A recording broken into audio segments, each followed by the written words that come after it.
ஓம் சாய்ராம். இன்று நாம் ஸ்ரீ சாய்பாபாவின் பக்தர்களின் அனுபவங்கள் அப்படிங்கிற புத்தகத்திலிருந்து ராஜபலி மொஹம்மத் கோஷர் அப்படிங்கிற பக்தரோட அனுபவத்தை பார்க்க போகிறோம். இந்த அனுபவங்கள் எல்லாத்தையும் நமக்கு தொகுத்து வழங்கியவர் பூஜ்ய ஸ்ரீ நரசிம்ம சுவாமிஜி அவர்கள். பூஜ்ய ஸ்ரீ நரசிம்ம சுவாமிஜி அவர்கிட்ட 1936 செப்டம்பர் மாதம் 27 இவர் அளித்த பேட்டியோட விவரத்தை தான் நாம் இப்போ பார்க்க போகிறோம். இவர் பாந்திரா பகுதியை சேர்ந்தவர். அங்கே ஒரு கான்ட்ராக்டராக வேலை செஞ்சிட்டு இருந்தார். இவருக்கு ஸ்ரீ சாயிபாபா மகா சமாதி அடைவதற்கு முன்பு, அதாவது 8 வருடங்களுக்கு முன்பு, 1910 அப்படிங்கிற வாக்கில் எடுத்துக்கலாம். அப்போ தான் இவர் பாபாவோட தரிசனத்திற்கு முதல் முறையாக போயிருக்காரு ஷிரடிக்கு. பாபாவை பற்றி இவர் நிறைய கேள்விப்பட்டிருக்காராம். நிறைய பேர் பாபா ஒரு பெரிய மகான்னு சொல்லி இவர் கேள்விப்பட்டு இவருக்கு பாபாவை பார்க்கணுங்கிற ஒரு ஆசை மட்டும் இருந்துகிட்டே இருந்திருக்கு. ஆனால் போகிறதுக்கான சந்தர்ப்பம் அமையவே இல்லை. இவர் வேலை விஷயமா இவர் நாசிக் கிட்ட வந்திருக்காரு.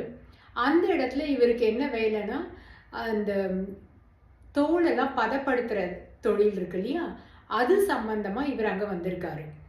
ஆனால் இவர் வந்த வேலை முடியவே இல்லை. அதுக்கு இன்னும் 2-3 நாள் ஆகும் அப்படிங்கிற மாதிரி இருந்திருக்கு. என்ன பண்ண போகிறோம் இங்கேருந்து, இதுக்கு பதில் நாம் போயிட்டு பாபாவையாவது தரிசனம் பண்ணிட்டு வரலாம், நமக்கு வேறு எந்த வேலையும் இங்கே இல்லை அப்படிங்கிறதுனால ஷீரடிக்கு போகலாம் அப்படின்னு முடிவு எடுத்திருக்காரு. ஷீரடிக்கு பாபாவோட தரிசனத்திற்கு இவர் வராரு. வரும்பொழுது பாபாவுக்கு தேங்காயும் கல்கண்டும் வாங்கிட்டு வராரு. பாபாவை தரிசனம் பண்ணும்பொழுது பாபா இவர்கிட்ட எந்த தட்சணையும் எதுவுமே கேட்கலையாம். இவரும் தட்சணை எதுவும் பாபாவுக்கு கொடுக்கலையாம். பாபாவோட தரிசனம் முடிஞ்சதுக்கு அப்புறமா சரி இன்னைக்கே கிளம்பிடலாமா அப்படின்னு யோசிச்சு பாபா கிட்ட இவர் அனுமதி கேட்டபொழுது பாபா இவருக்கு அனுமதி கொடுக்கல. சரி அடுத்த நாள் காலையிலையாவது கிளம்பலாம் அப்படின்னு சொல்லிட்டு அடுத்த நாள் காலையில கேட்டிருக்காரு. அப்பவும் பாபா சொன்னாராம், அந்த வேலையாட்கள்லாம் இன்னும் உன்னுடைய வேலையை முடிக்கலை, அதனால இப்போ நீ போக வேண்டாம் அப்படின்னு சொன்னாராம். இவருக்கும் சந்தோஷம்தான். ஏன்னா அங்கே போயிட்டு சும்மா எதுவுமே பண்ணாமல் அங்கே இருக்கிறதுக்கு பாபாவோட சாநித்தியத்தில் இருக்கிறது எவ்வளோ முக்கியம், அதனால நம்ம இங்கே இருக்கிறது தான் நல்லது அப்படின்னு சொல்லிட்டு பாபாவோடையே இன்னும் 2-3 நாட்களை இவர் செலவிட்டிருக்காரு. அப்போது இவர் பாபா கிட்டே இருந்து கிளம்புறதுக்கு முன்னாடி பாபா கிட்ட மண்டி போட்டு பாபா மனசில் நினச்சிக்கிட்டு பாபா கிட்ட இப்படி ஒரு வேண்டுதல் வச்சிருக்காரு. அதாவது, பாபா எனக்கு நம்பிக்கை வலுப்பெறணும். என்னுடைய நம்பிக்கை எந்த அளவுக்கு வலுப்பெறணும்னா, என்னுடைய உடல்ல இருந்து உயிர் பிரியும் பொழுது அந்த இமாம், அதாவது ஃபெய்த்தை இமாம் சொல்றாங்க, நம்பிக்கை, அந்த நம்பிக்கை அவ்வளவு வலிமையா இருந்து என்னை ஒரு மேன்மையான ஒரு இடத்துக்கு என்னை இட்டு செல்லணும் அப்படின்னு சொல்லிட்டு இவர் மனசுக்குள்ள வேண்டிக்கிட்டே பாபா கிட்ட போயிட்டு மண்டிட்டு பாபா கிட்ட நமஸ்காரம் பண்ணியிருக்காரு. பாபா இவருடைய தலையில தன்னுடைய திருக்கரங்களை வச்சு ஆசீர்வாதம் பண்ணாராம். இவருக்கு ரொம்ப சந்தோஷமா ஆயிடுச்சான். இவர் சொல்றாரு, எனக்கு பாபா மேல அவ்வளோ ஒரு நம்பிக்கை இருந்தது. ஏற்கனவே மற்றவங்க சொல்லியே இவருக்கு அவர் பெரிய மகானா இருப்பாருங்கிற ஒரு நம்பிக்கையோடு தான் இங்கே பார்க்க வந்தாரு. இப்போ பார்த்த உடனே அந்த நம்பிக்கை இன்னும் வலிமையாயிடுச்சு எனக்கு. இப்போ பாபா ஆசீர்வாதமும் பண்ணிட்டார் எனக்கு. பாபாவோட திருக்கரங்கள் என்னுடைய தலையை தீண்டி ஆசீர்வாதம் பண்ண அந்த க்ஷணத்துல இருந்து எனக்கு அந்த ஆசீர்வாதத்தோட பலன் முழுமையும் எனக்கு கிடைச்ச மாதிரி இருந்தது. அவ்வளோ ஒரு சந்தோஷமும் அவ்வளோ ஒரு நிம்மதியும் எனக்கு கிடைச்சிது அப்படின்னு சொல்றாரு. இதுக்கப்புறம் இவர் திரும்பி போயிட்டாராம். இவருக்கு பாபா மேல இருக்க நம்பிக்கையே அவரோட உதியிலையும் நம்பிக்கையும் இருக்கு. அந்த அளவுக்கு நம்பிக்கை இருக்கு உதி பிரசாதத்து மேலேயும் அப்படின்னு சொல்லிட்டு இவர் சொல்றாரு. சில வருடங்களுக்கு முன்னாடி என்ன ஆச்சா, இவருடைய ஒரு பசு கண்ணு போடுறதுக்காக ரொம்ப தவிச்சிட்டு இருக்கான். ஆனால் அதால் கண்ணு போட முடியல. இவர் என்ன பண்ணுறது அப்படின்னு தெரியாமல் கால்நடை மருத்துவரை வர சொல்லியிருக்காரு. இத்தனைக்கும் இவர் அங்கே இருக்க முனிசிபாலிட்டியில் சுகாதாரத்து கமிட்டியோட சேர்மேனாக வேற இருந்திருக்காரு. அதனால அந்த கால்நடை மருத்துவர் இவர் வீட்டுக்கு இந்த பசுவுக்கு நல்லபடியாக பிரசவம் பார்த்து அது நல்லபடியாக கன்றை ஈண்டுச்சுன்னா அவருக்கு ஒரு சந்தோஷம், ஒரு பெருமை, இவர்கிட்ட ஒரு நல்ல பேர் வாங்கணும் அப்படிங்கிற ஒரு திருப்தியெல்லாம் இருந்திருக்கும். அதனால அவர் எவ்வளவோ முயற்சி பண்ணுறாராம். ஆனால் அந்த பசுவை வந்து கண்ணு போட வைக்க அவரால் முடியவே இல்லை. அப்போ உடனே இவருக்கு வந்து ஸ்ரீ சாய்பாபாவோட உதி ஞாபகம் வந்திருக்கு. சரின்னு பாபாவோட உதி எடுத்து அந்த பசுவோட நெற்றியில இட்டு விட்டாராம். ஒரு 10 நிமிஷத்துக்கெல்லாம் அந்த பசு எந்த ஒரு பிரச்சனையும் இல்லாம கன்றை ஈன்றெடுத்துதான்.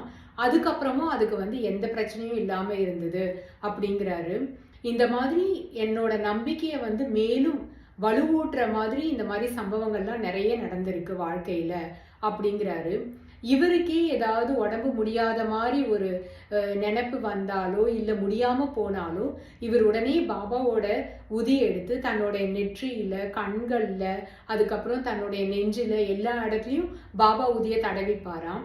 அப்படி தடவின உடனேயே தனக்கு வந்து எல்லாமே சுகமான மாதிரி ஒரு ஃபீலிங் வருமா இவருக்கு. ஸோ இவர் சொல்றாரு, நான் வந்து பாபா மேல வச்ச நம்பிக்கை எப்பவுமே வந்து வலுவாயிட்டே தான் இருந்தது. நான் அவரை நம்பி அந்த உதியை வந்து யூஸ் பண்ணேன்னா அது வந்து எப்பவுமே எனக்கு வந்து சக்சஸ் தான் கொடுத்துருக்கு அப்படின்னு சொல்லிட்டு இவர் சொல்றாரு. இவர் நிறைய மகான்களை வந்து போய் தரிசனம் பண்ணியிருக்கேன் டெல்லியிலலாம் அப்படின்னு சொல்றாரு. மகான்களா இருக்கட்டும், அவங்களோட இது சமாதிகளா இருக்கட்டும், இல்லை மசூதிகளா இருக்கட்டும், எல்லாத்தையுமே நான் போயிட்டு தரிசனம் பண்ணுவேன். இஸ்லாமை பொறுத்த வரைக்கும் ஒரு மகான் வந்து உயிரை நீர்த்துட்டார்னா அவர் இறந்துட்டார்னு அர்த்தம் கிடையாது. அவர் வந்து இன்னும் மேன்மையான ஒரு படித்தரத்துக்கு அவர் உயர்ந்திருக்காரு அப்படின்னு தான் நாங்கள் எடுத்துப்போம் அப்படின்னு சொல்றாரு.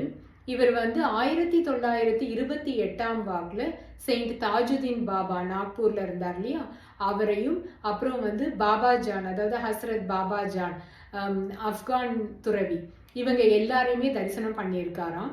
நிறைய அனுபவங்கள் இந்த மகான்கள் கிட்ட இருந்து தனக்கு கிடைச்சிருக்கு அப்படின்னு சொல்றாரு.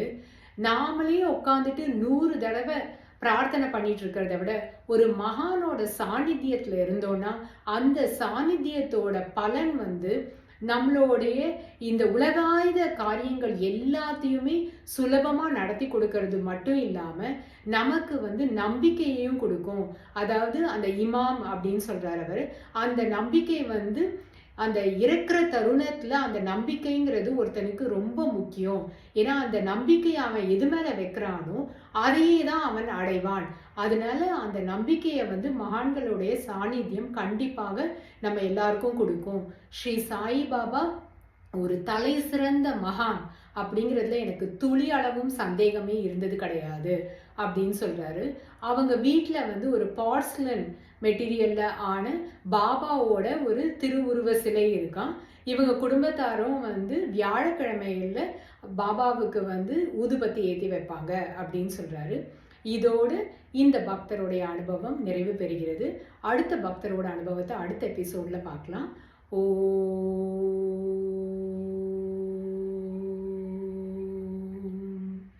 சாய்ராம்.